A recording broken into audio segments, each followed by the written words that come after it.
Hello everyone, कैसे हैं दोस्तों। आप लोगों का हमारे यूट्यूब चैनल यस इडू वर्ल्ड में बहुत बहुत स्वागत है।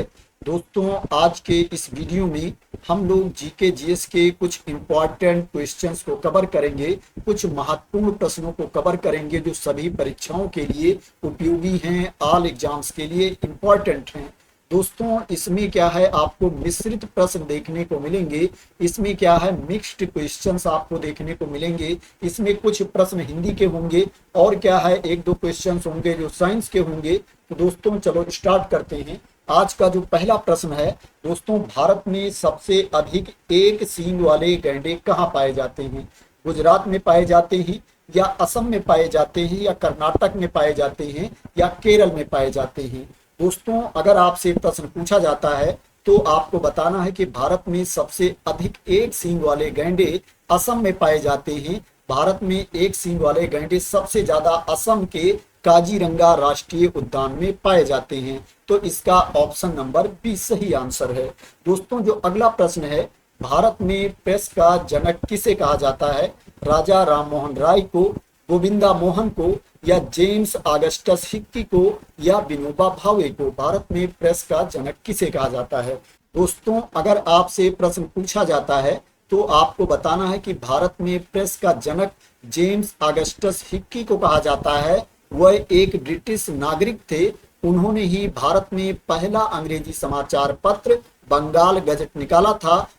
इस अखबार को साल 1780 में कलकत्ता, अब कोलकाता से प्रकाशित किया गया था। तो दोस्तों, इसका ऑप्शन नंबर सी सही आंसर होगा।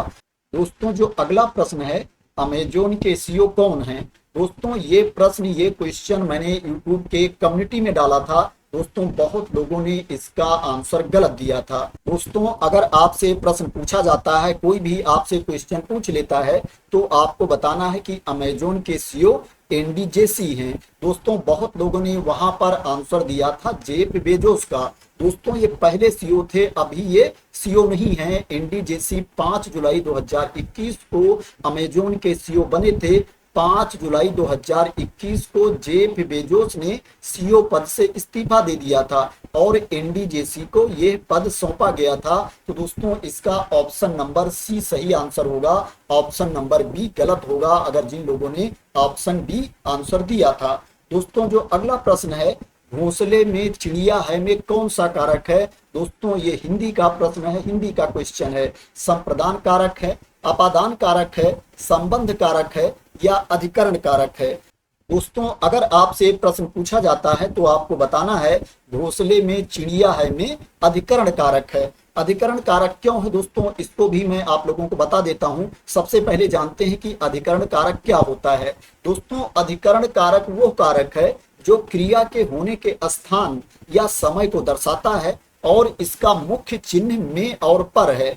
और सरल शब्दों में समझे दोस्तों, तो अधिकरण कारक में क्रिया का आधार या स्थान बताया जाता है। जैसे कि कमरे में क्रिया का आधार कमरा है, और पेड़ पर में क्रिया का आधार पेड़ है। तो इसी तरह से दोस्तों, घोंसले में चिड़िया है में, घोंसले शब्द क्रिया का आधार है और में कारक का चिन्ह है जो अधिकरण कारक को दर्शाता है। तो इसलिए दोस्तों, इसमें अधिकरण कारक है। तो आशा करते हैं कि आपको क्लियरिटी मिल गई होगी। दोस्तों, इसका ऑप्शन नंबर डी सही आंसर है। दोस्तों, जो अगला प्रश्न है, ये भी हिंदी का ही प्रश्न है। सुई का तत्सम रूप क्या है? सूची है, सुज्जा है, सलाई है, या सूची है? दोस्तों, अगर आपसे प्रश्न पूछा जाता है तो आपको बताना है कि सुई का तत्सम रूप सूची है। ऑप्शन नंबर डी सही आंसर है। दोस्तों, तत्सम दो शब्दों से मिलकर बना है, तत् प्लस सम, जिसका अर्थ होता है समान या ज्यों का त्यों। जिन शब्दों को संस्कृत से बिना किसी परिवर्तन के ले लिया जाता है उन्हें तत्सम शब्द कहते हैं। तो दोस्तों, इसका ऑप्शन नंबर डी सही आंसर है। सुई का तत्सम रूप सूची है। दोस्तों, जो अगला प्रश्न है, अब इस दर्पण में देखकर बताओ कि तुम क्या देखते हो। ये वाक्य है, कौन सा वाक्य है? सरल वाक्य है, संयुक्त वाक्य है, मिश्र वाक्य है, या विधानवाचक वाक्य है? दोस्तों, अगर आपसे प्रश्न पूछा जाता है तो आपको बताना है अब इस दर्पण में देखकर बताओ कि तुम क्या देखते हो। यह वाक्य मिश्र वाक्य है। इस तरह से कोई भी वाक्य आपसे पूछा जाता है तो आपको बताना है कि वो मिश्र वाक्य है। अब ये मिश्र वाक्य क्यों है दोस्तों, इसको भी मैं आप लोगों को बता देता हूं। दोस्तों मिश्र वाक्य ऐसे वाक्य हैं जिनमें एक प्रधान उपवाक्य होता है और एक या एक से अधिक आश्रित उपवाक्य होते हैं। आश्रित वाक्य मुख्य वाक्य पर निर्भर होते हैं और उन्हें जो कि जब जहां अगर जैसे शब्दों से जोड़ा जाता है। दोस्तों अगर ये वर्ड आपको दिखाई पड़ते हैं, ये शब्द आपको दिखाई पड़ते हैं, तो वैसे ही दोस्तों आप देखकर जान सकते हो कि ये मिश्र वाक्य है। अब इस दर्पण में देखकर बताओ ये प्रधान उपवाक्य है और कि तुम क्या देखते हो यह आश्रित उपवाक्य है जो कि से जुड़ा है, इसलिए यह एक मिश्र वाक्य है। इसका ऑप्शन नंबर सी सही आंसर है। दोस्तों जो अगला प्रश्न है, पृथ्वी शिखर सम्मेलन कब और कहां हुआ था? 1992 में रियो डी जेनेरियो में हुआ था, 1990 में पेरिस में हुआ था, 1992 में दोहा में हुआ था, या उपयुक्त में से कोई नहीं है। यहाँ पर वो ऑप्शन नहीं दिया गया है। दोस्तों अगर आपसे प्रश्न पूछा जाता है तो आपको बताना है कि पृथ्वी शिखर सम्मेलन 1992 में रियो डी जेनेरियो में हुआ था। पृथ्वी शिखर सम्मेलन जिसे पर्यावरण और विकास पर संयुक्त राष्ट्र सम्मेलन के रूप में भी जाना जाता है, 3 से लेकर के 14 जून 1992 को ब्राजील के रियो डी जेनेरियो में आयोजित किया गया था। तो दोस्तों इसका ऑप्शन नंबर ए सही आंसर है। दोस्तों जो अगला प्रश्न है, चांदी का रासायनिक प्रतीक क्या है? यसार है, यसबी है, एजी है या एयू है? दोस्तों अगर आपसे प्रश्न पूछा जाता है तो आपको बताना है कि चांदी का रासायनिक प्रतीक एजी है। चांदी आवर्त सारणी का एक तत्व है जिसका परमाणु क्रमांक 47 और प्रतीक एजी है। दोस्तों इसका ऑप्शन नंबर सी सही आंसर है। दोस्तों जो अगला प्रश्न है वो ये है कि विश्व का सबसे बड़ा डाक तंत्र किस देश का है? दोस्तों इसके बारे में ज्यादातर लोग जानते होंगे, जहां तक है दोस्तों सभी लोग जानते होंगे इसके बारे में। दोस्तों विश्व का सबसे बड़ा डाक तंत्र भारत का है, इंडिया का है। दोस्तों भारत में दुनिया का सबसे बड़ा डाक तंत्र है।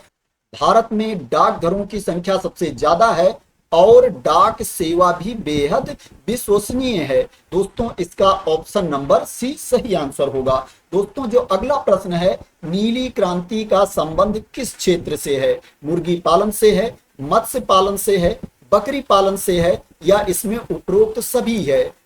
दोस्तों अगर आपसे प्रश्न पूछा जाता है तो आपको बताना है कि नीली क्रांति का संबंध मत्स्य पालन से है। नीली क्रांति मछली उत्पादन से जुड़ी एक क्रांति है। इसका मकसद देश और मछुआरों की आर्थिक समृद्धि और खाद्य सुरक्षा सुनिश्चित करना है। नीली क्रांति को भारत में 7वीं पंचवर्षीय योजना 1985-1990 के दौरान लॉन्च किया गया था। नीली क्रांति के तहत मछली और समुद्री उत्पादों के उत्पादन में तेजी से बढ़ोतरी हुई। दोस्तों इसका ऑप्शन नंबर बी सही आंसर है। तो दोस्तों आज के ये इंपॉर्टेंट क्वेश्चंस थे, महत्वपूर्ण प्रश्न थे। आशा करते हैं कि आज की वीडियो आपको पसंद आई होगी और प्रश्न आपको अच्छे लगे होंगे। दोस्तों अगर आज के क्वेश्चंस आपको अच्छे लगे हैं, प्रश्न आपको अच्छे लगे हैं, तो दोस्तों इस वीडियो को आप लाइक कर देना, शेयर कर देना और मेरे चैनल को सब्सक्राइब ना किया हो तो सब्सक्राइब कर लेना इसी तरह के इंपॉर्टेंट कंटेंट के लिए, इंपॉर्टेंट क्वेश्चंस के लिए और अदर महत्वपूर्ण जानकारियों के लिए। तो थैंक यू सो मच दोस्तों फॉर वॉचिंग।